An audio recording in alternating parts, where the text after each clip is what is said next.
Mpangaji ameonekana kuwa jeuri zaidi ya mwenye nyumba. Na ni si kwa bahati mbaya, ni kutokana na jeuri ya kikosi ambacho yuko nacho. Ukitazama kikosi ambacho kilianza kilikuwa kinaashiria kwamba kocha anazitaka alama 3. Akikuwa na mabadiliko makubwa sana zidi ya kile ambacho kilianza zidi ya Young Africans.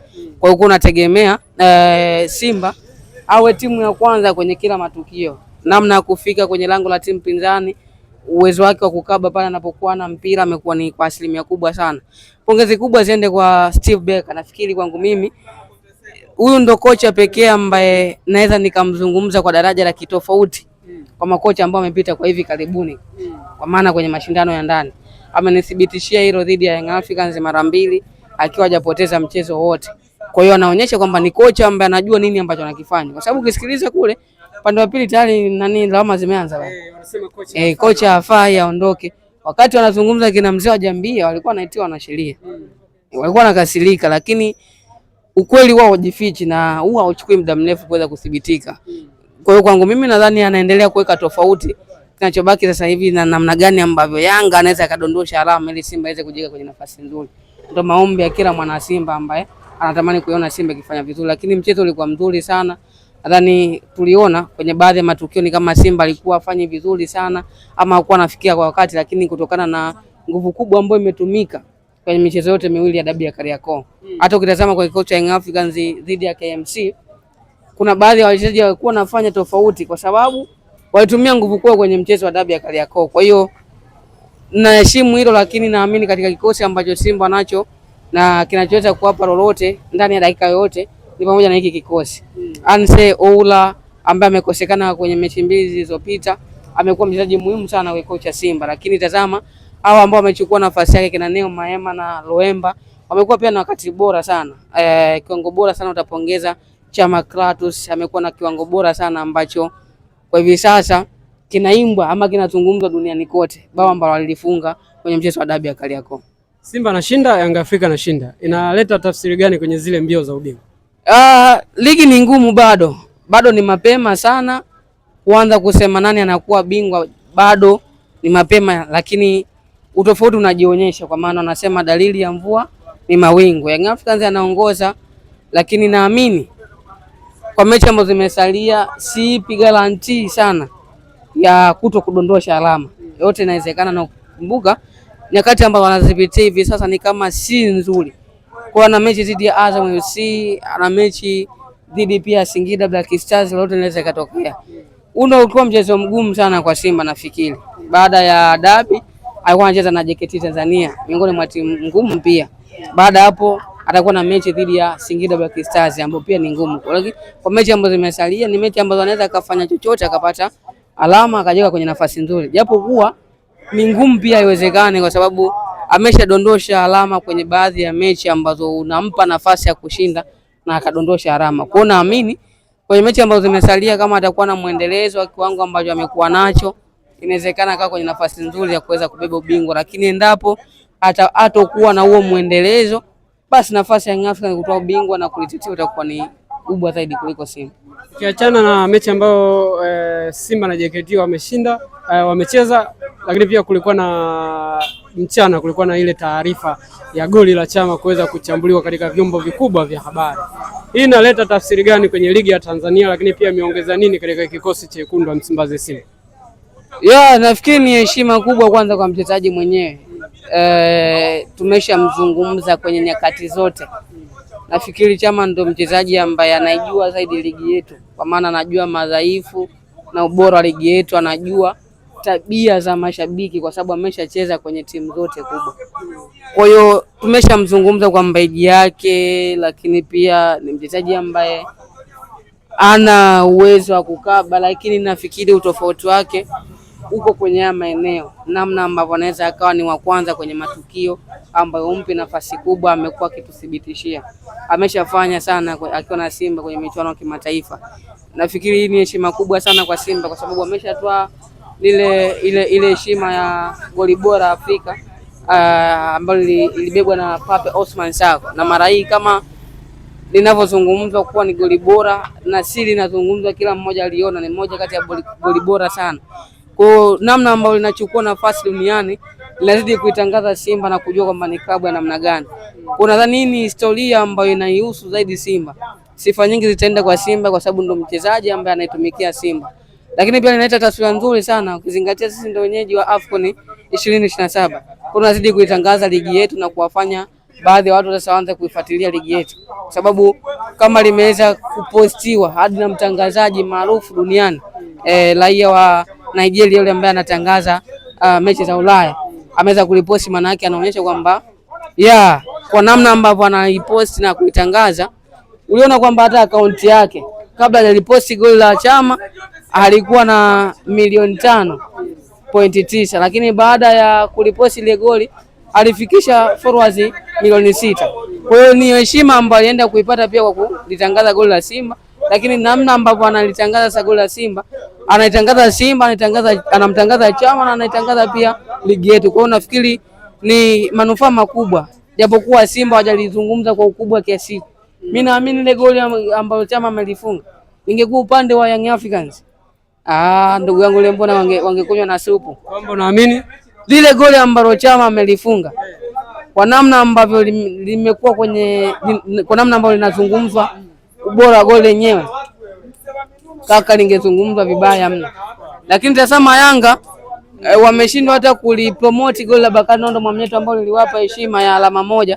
Wamepromote zaidi ile chenga ambayo alimpiga Rushen De Reuck. Kwa hiyo lile goli ambalo Chama amelifunga dhidi ya Young Africans lingefungwa lika upande wa Young Africans, baba lingezungumzwa vibaya mno lile. Naamini Chama bado ana muda mrefu wa kuendelea kucheza pale katika kikosi cha Simba kutokana na hichi ambacho anakionyesha katika mechi usiku. Sio tu kucheza, naamini bado ni mchezaji ambaye ataisaidia Simba pakubwa kwenye michuano ya kimataifa, lakini pia kwenye michuano ya ndani. Kwa nini? Kwa sababu si mchezaji ambaye anaamini sana kwenye umri, lakini ni experience na akili ambayo anaitumia kwenye kucheza.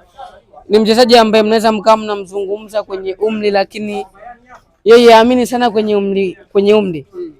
Anahukumu makosa ama matukio ama kauli za wadau wanaomjaji kwenye umri kutumia akili.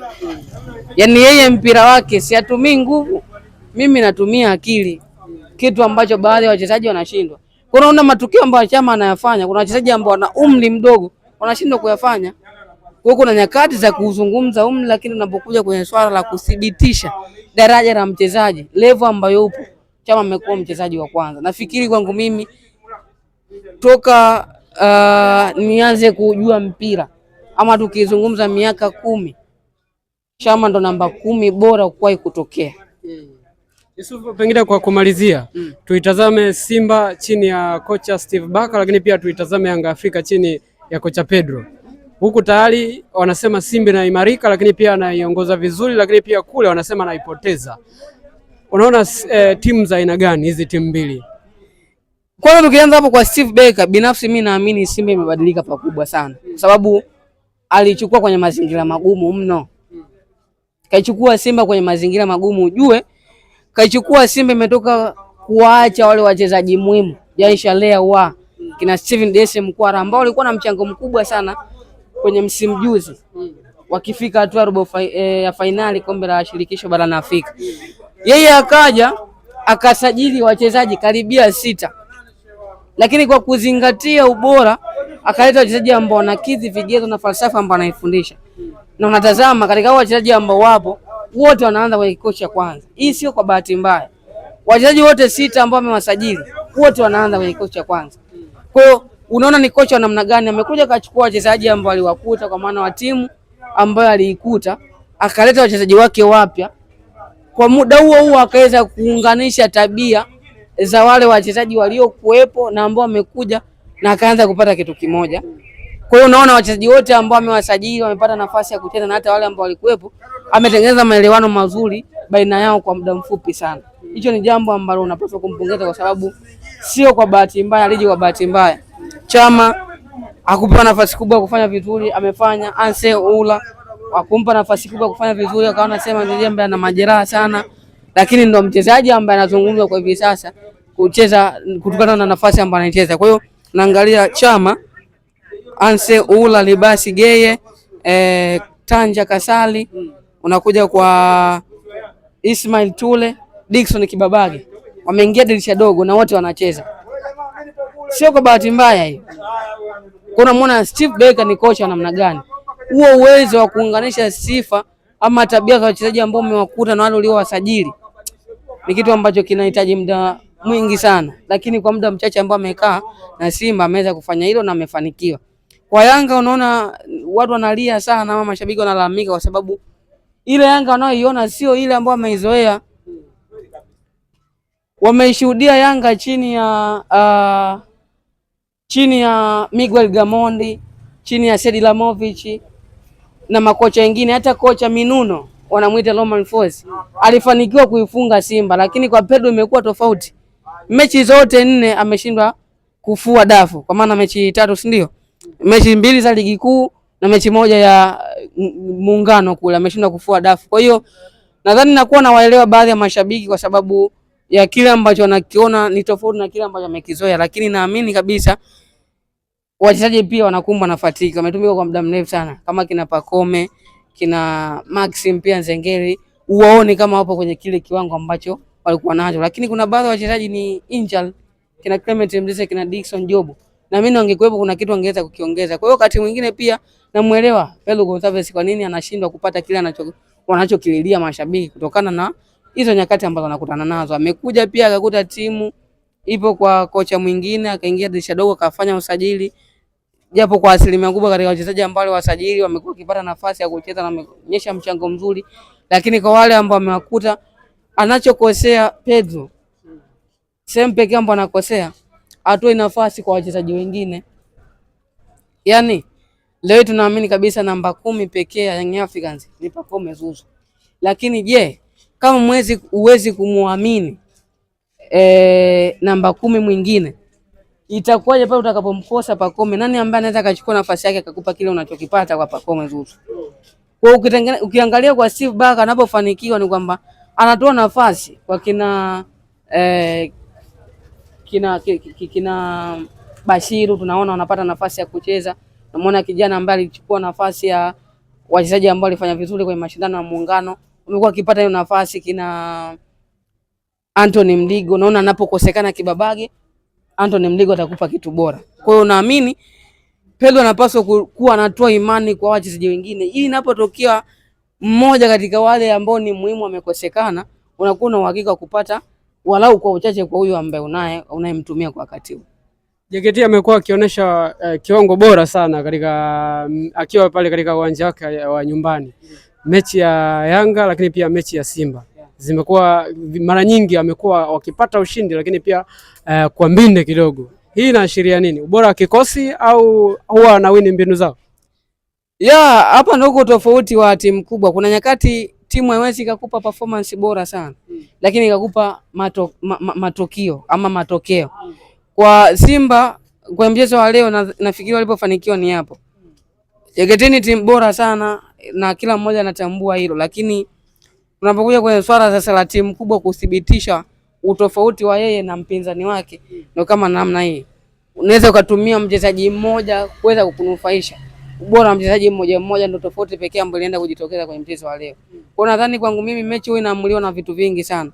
Kama ambavyo ilikuwa kwa Yanga dhidi ya KMC. Tumemzungumza Yanga kuwa na kiwango bora sana, lakini tazama amepata alama 3 muhimu. Kwa kuna nyakati uwezo ukapata performance bora sana kwa timu, uwezo ukapata viwili kwa wakati mmoja, lakini katika hivyo unavyovipata kisha unapata kimoja muhimu ambacho ndicho ambacho Simba amekifanya leo. Bwana sifi. Asante.